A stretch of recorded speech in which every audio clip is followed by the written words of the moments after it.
Bueno, avanzando con lo que a continuación corresponde, vamos a hablar de las propiedades rheológicas de los tejidos, ¿ya? Y cómo estos se ven afectados o cuáles son las características que estos tienen en relación a la biomecánica, ¿ya? ¿Qué es lo que es la rheología? El estudio del comportamiento y la deformación de la materia, ¿ya? Es una ciencia que estudia la deformación de todos los elementos, cómo afecta la gravedad, el roce, la atracción, la compresión, a los tejidos y también a los elementos inertes, ¿ya? En el caso de nosotros nos vamos a enfocar obviamente en tejido biológico, por lo tanto vamos a hablar de cuáles son las propiedades astrológicas del biomaterial, teniendo en consideración el principio de fuerza y tiempo, ¿ya? Obviamente, no sé, pues en el área de la construcción también se estudia la rheología del cemento, del aluminio, no tengo idea, ¿sí? Pero entendiéndolo desde el punto de vista biológico es de donde nosotros lo vamos a analizar y más aún enfocado en el sistema musculoesquelético, ¿ya? Esta imagen viene a recordar que nuestro cuerpo, ¿cierto? Tal como vimos en la cápsula anterior, se ve influenciado por la física y por lo tanto nuestros movimientos podrían ser analizados desde el punto de vista de un modelo matemático, ¿sí?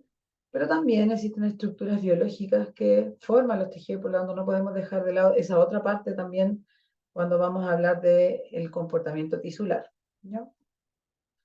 Ya algo había adelantado anteriormente, los tipos de esfuerzo a los que un tejido puede ser sometido van a ser la tracción, la compresión, las fuerzas tangenciales de cizalladura, las fuerzas de flexión o curvación y las fuerzas de torsión. Ya vamos a ver cada una de ellas. ¿Cuál es la fuerza de tracción? Aquella que hace separar el tejido, alargar un tejido, ¿ya? Y este esfuerzo de tracción, al igual que todo, como todos los esfuerzos, como dije anteriormente, pueden ser fisiológicos o no fisiológicos. ¿Qué es la compresión? La capacidad de juntar o aplastar. Y acá vemos una imagen que muestra distintos tipos de compresión. La primera es una compresión uniforme, equilibrada, pero también existen algunos tipos de compresión en donde se puede afectar o comprimir más una parte del segmento y menos otra. Ya recuerden que vimos que el cuerpo era, si bien estaba en balance, no en equilibrio, por lo tanto las fuerzas podrían afectar de distinta manera a una misma estructura. ¿Ya? Repitiendo lo que ya dije anteriormente, que pueden haber fuerzas compresivas fisiológicas y fuerzas compresivas no fisiológicas. La fuerza de cizalla es una fuerza que permite o que produce un deslizamiento lateral tangencial de la estructura, ya en general poco fisiológicas, en general asociadas a la lesión. Las fuerzas de flexión o compresión, contracción, son aquellas donde un lado de la estructura se comprime y el otro lado de la estructura se distrae o se tracciona. Y las fuerzas de torsión son aquellas donde el segmento gira longitudinalmente, ¿ya? Generando también deformación. También existen algunas rotaciones de tejidos que son microscópicas, pero que también dentro de ciertos rangos fisiológicos. Ahora, dependiendo del tipo de fuerza, ¿cierto? El tejido va a comportarse de distinta manera, ¿ya? Pero sí hay ciertos principios básicos que afectan a todos los tejidos por igual. La fuerza, que acuérdense que la fuerza era una magnitud en una determinada dirección, ¿cierto? La deformación, la intensidad de la fuerza y el tipo de carga o el tipo de esfuerzo, es decir, compresivo, de tracción, de flexión, etc. ¿Ya? Y todo tejido se va a deformar en base a una curva, ¿ya? Que esta curva se denomina curva stress and strain o curva estrés deformación, ¿ya? En donde en el eje de la Y va a estar la carga, ¿ya? ¿Cuánta carga tengo que imprimir? ¿Cuánta compresión yo tengo que imprimir para que el tejido se deforme? Y en el eje de las X va a estar el grado de deformación. Entonces, si nosotros vemos la curva que se forma, todo tejido empieza a deformarse en la medida que es sometido a carga, ¿ya? Pero llega un momento en donde ese tejido, ¿ya? Comienza a deformarse mucho más, a pesar de que la carga se mantenga constante hasta que llega a la falla, ¿ya? Entonces, todos los tejidos tienen su propia curva stress and strain, que las vamos a ver a continuación, ¿ya? Pero eh, la curva stress and strain tiene zonas, ya tiene dos grandes zonas, la zona elástica y la zona plástica. ¿Aló?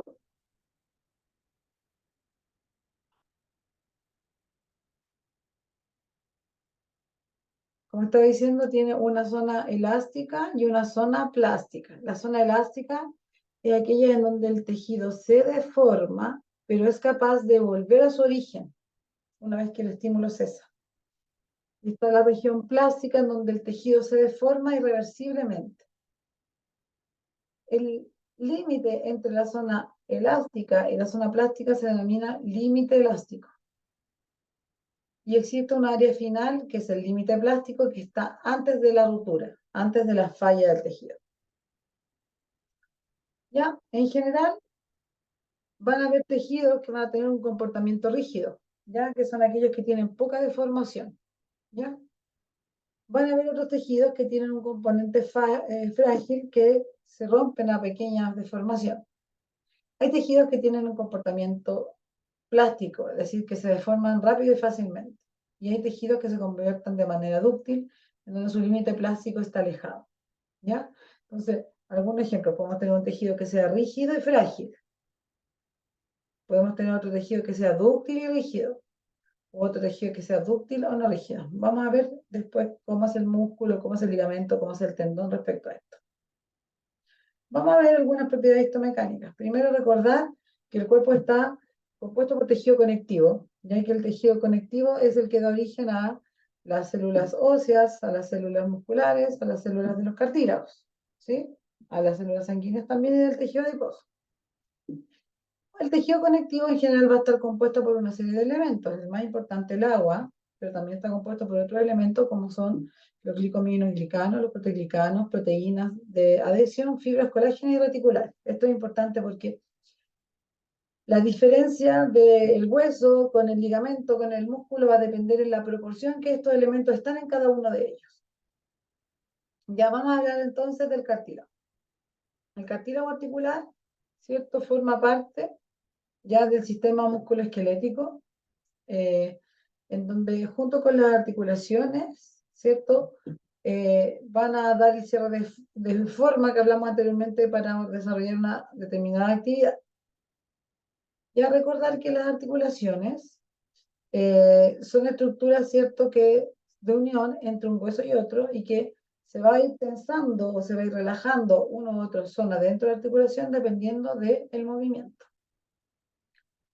Una articulación sinovial ya está compuesta por un extremo en donde está el cartílago articular, por eso es que están mencionando esto, bueno, y una zona central donde está la cápsula, la membrana sinovial, menisco en algunos casos cuando existe, y además tiene el líquido sinovial.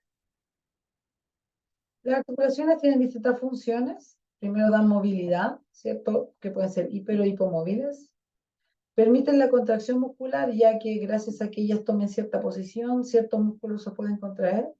Y además tienen características o funciones proprioceptivas, es decir, le informa al sistema nervioso de la posición de nuestras articulaciones en el espacio. En azul, en esta imagen se ve el cartílago hialino, ya que es el que forma las articulaciones y es el que vamos a analizar a continuación.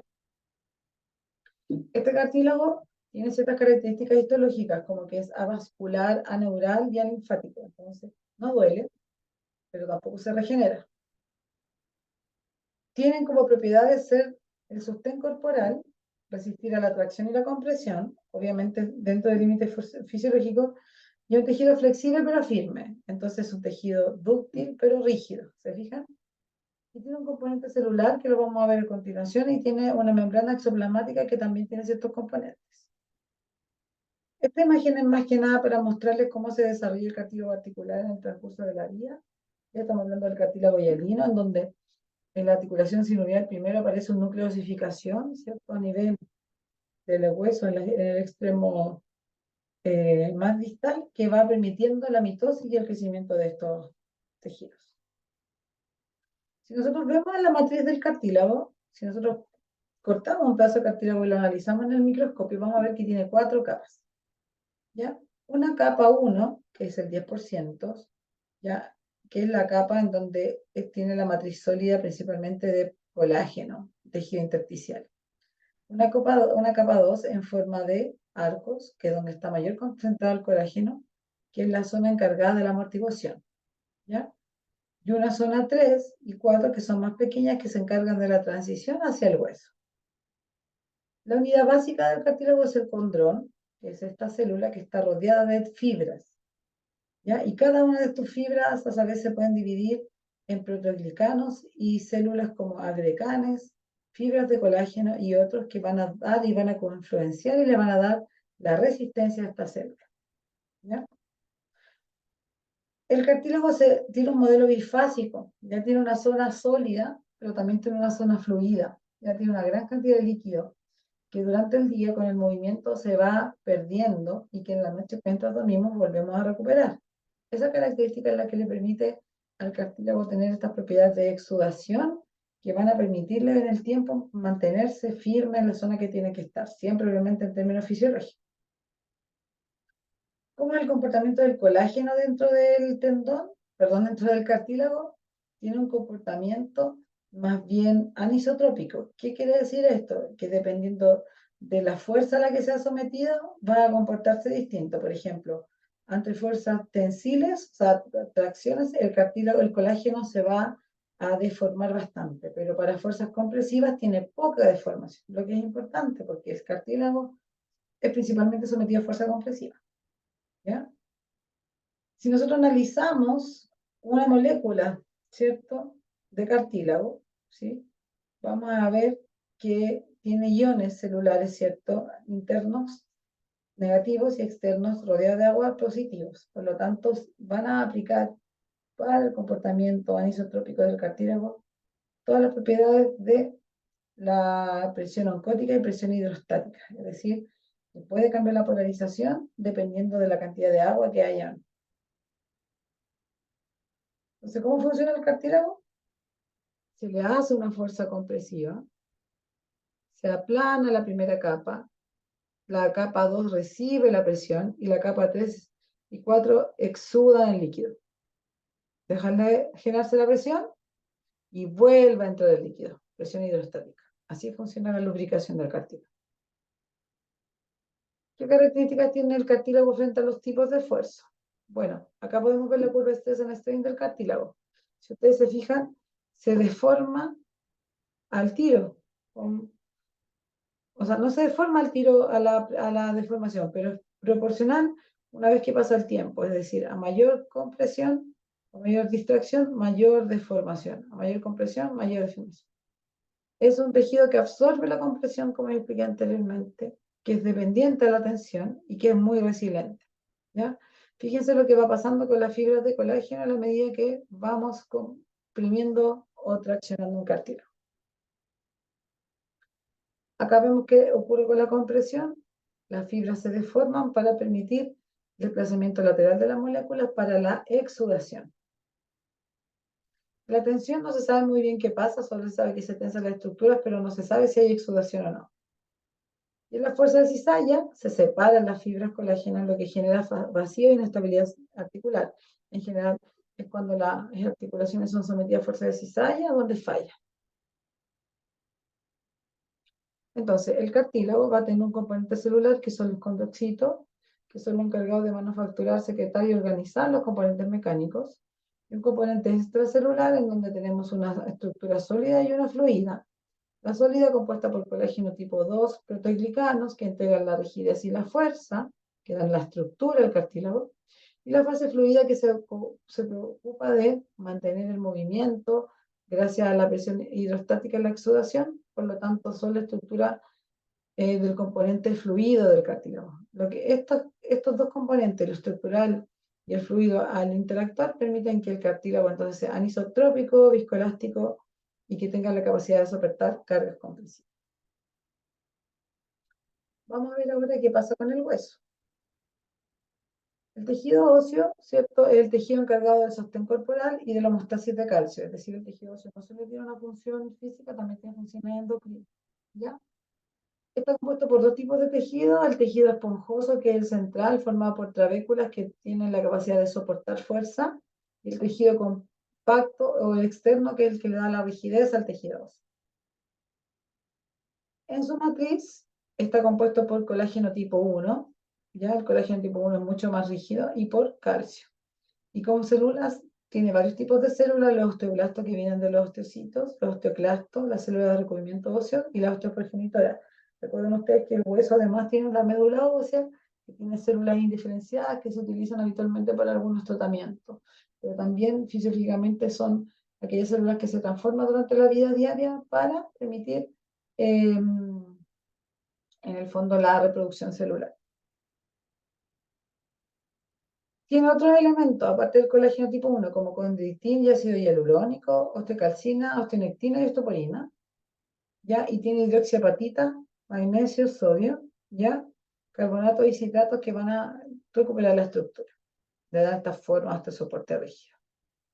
¿Ya? Aquí vemos cómo el hueso tiene sus distintas células en distintas capas. El hueso, además, si nosotros hacemos un corte transversal, tiene esta forma circular, como de rejillas, y eso se llaman conductos de Haber, que son laminillas concéntricas que le van a dar la rigidez al hueso.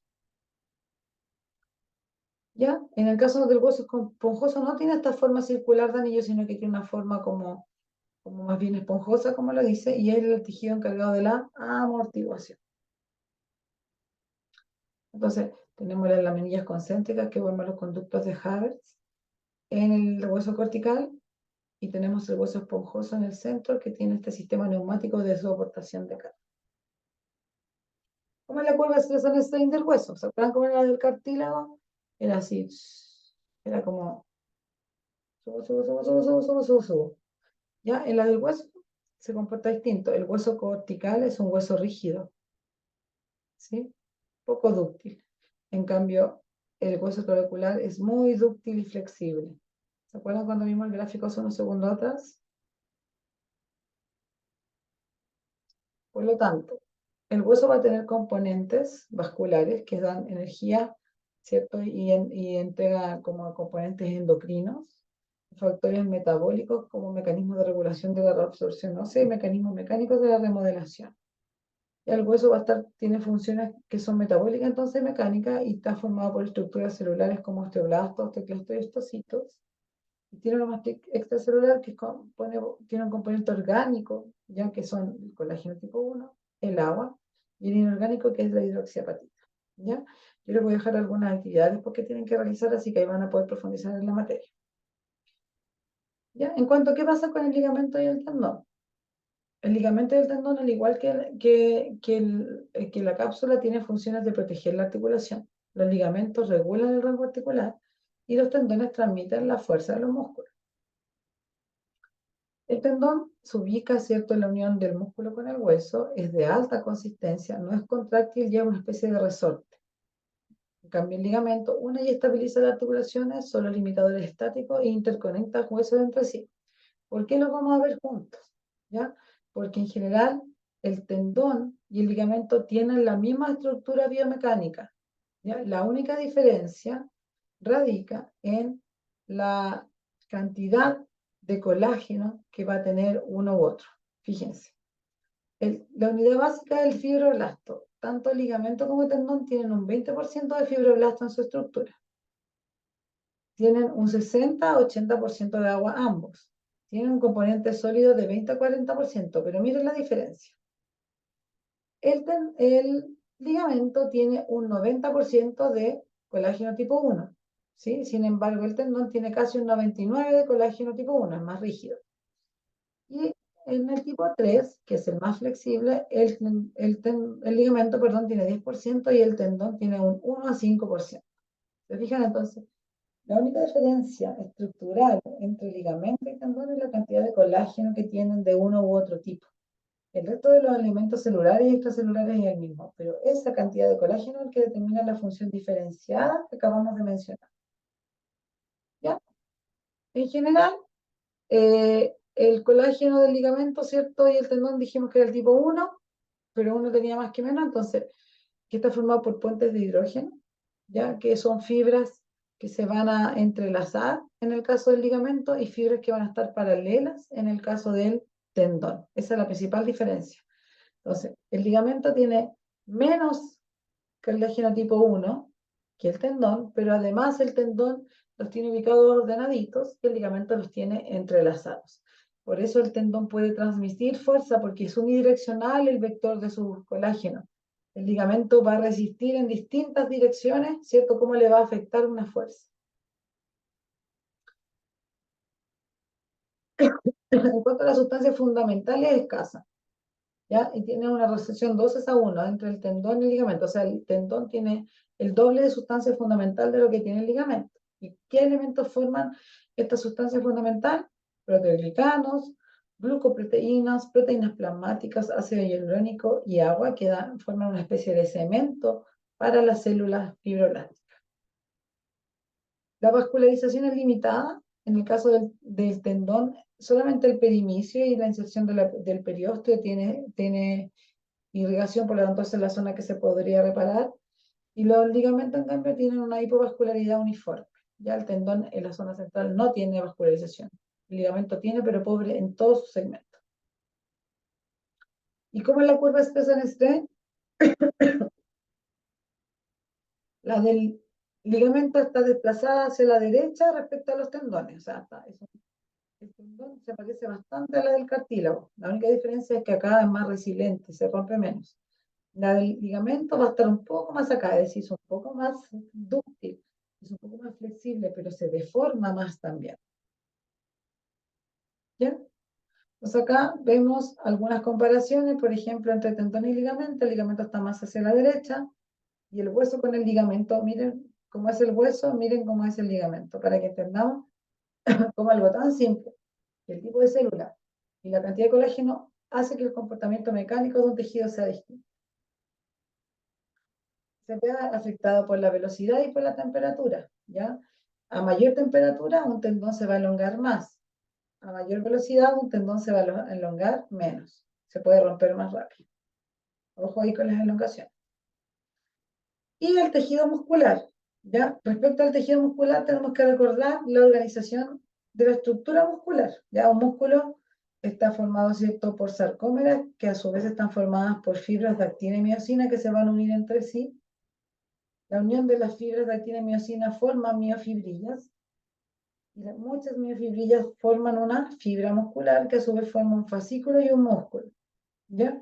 Recordar que la actina y la miosina se unen y se contraen, se juntan, son proteínas que van a ayudar a cortar el músculo y así a producir, la contracción muscular. Entonces, aquí otra imagen, cuando uno acorta, cuando uno realiza la contracción, se unen las fibras de actina y de miosina. Acá vemos cómo los axones llegan, ¿cierto?, a las fibras musculares, depolarizan, ya esta fibra, esta actina y miosina, ahí llega un axón a entregarle electricidad para que se puedan contraer.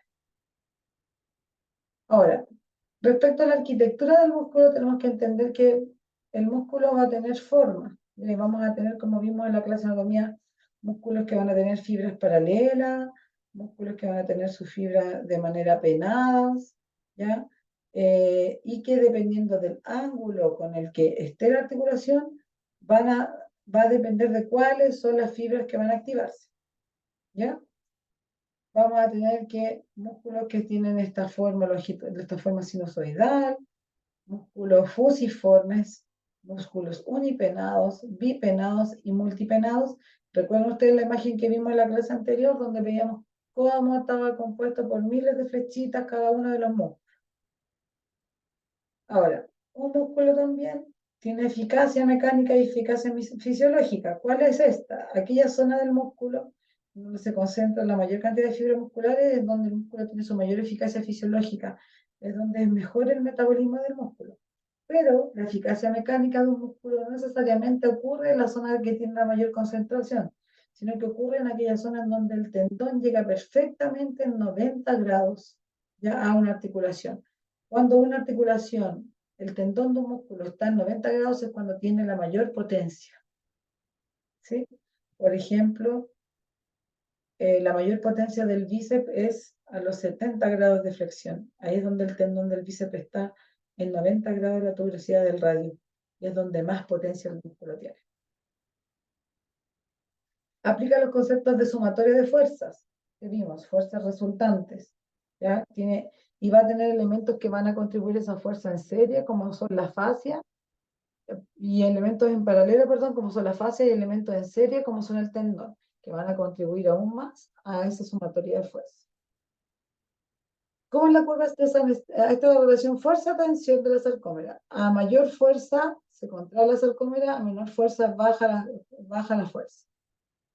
¿Cómo es la reacción del músculo a la velocidad? ¿Ya? A mayor fuerza, a mayor velocidad, menor fuerza tiene el músculo. ¿Cómo es la velocidad de la contracción? Siempre un músculo va a poder contraerse primero eh, de manera eh, de manera de reclutar fibras para llevar a cabo un ejercicio, pero una vez que le aplican una velocidad, esa contracción disminuye. ¿Y cómo es la curva stress and strain del músculo? Ya, el músculo rompe todas las normas de la física, porque fíjense ustedes, si yo longo un músculo o contraigo un músculo, aumenta su longitud. Si yo si lo dejo en reposo, el músculo baja su tensión y empieza desde cero. Pero si yo mantengo la tensión en el tiempo y me mantengo, el músculo pasa ese límite al límite plástico. Pero en vez de romperse, el músculo como que se resetea y empieza una nueva curva stress and strain. Por lo tanto, de verdad que las posibilidades de que un músculo se lesione por un gesto motor hecho de manera fisiológica y adecuada es casi ninguna, porque el músculo es el elemento más dúctil que tiene el sistema musculoesquelético, ¿ya? El más bacán. Por lo tanto, cuando lesionemos a alguien, un músculo, no un tendón, un ligamento, porque esos son más delicados, siempre cuando se desgarran o algo es porque algo hicimos mal dentro de nuestro entrenamiento. Recordar que hay tipos de contracción, concéntricas, excéntricas e isométricas, en donde las excéntricas son las que ejercen perdón, mayor requerimiento metabólico que las concéntricas, en donde dependiendo del segmento el cuerpo ocupa más contracciones concéntricas o más contracciones excéntricas, que en la eventualidad que un patrón motor sea desarrollado, estaban interactuando entre sí constantemente. Recordar también que el músculo tiene distintos tipos de fibras, también los conversamos la semana pasada, tipo fibras oxidativas lentas, ¿cierto? En aquellas donde hay mayor fuente primaria de ATP y tipos glucolíticas, aquellas que tienen menor fuerza, menor fuente primaria de ATP, que trabajan en base a la glucólisis anaeróbica. Entonces, a todo lo anterior hay que sumar el metabolismo del músculo. ¿Ya? Eso es lo que les quería compartir antes de comenzar ya a hablar de la fisiología articular.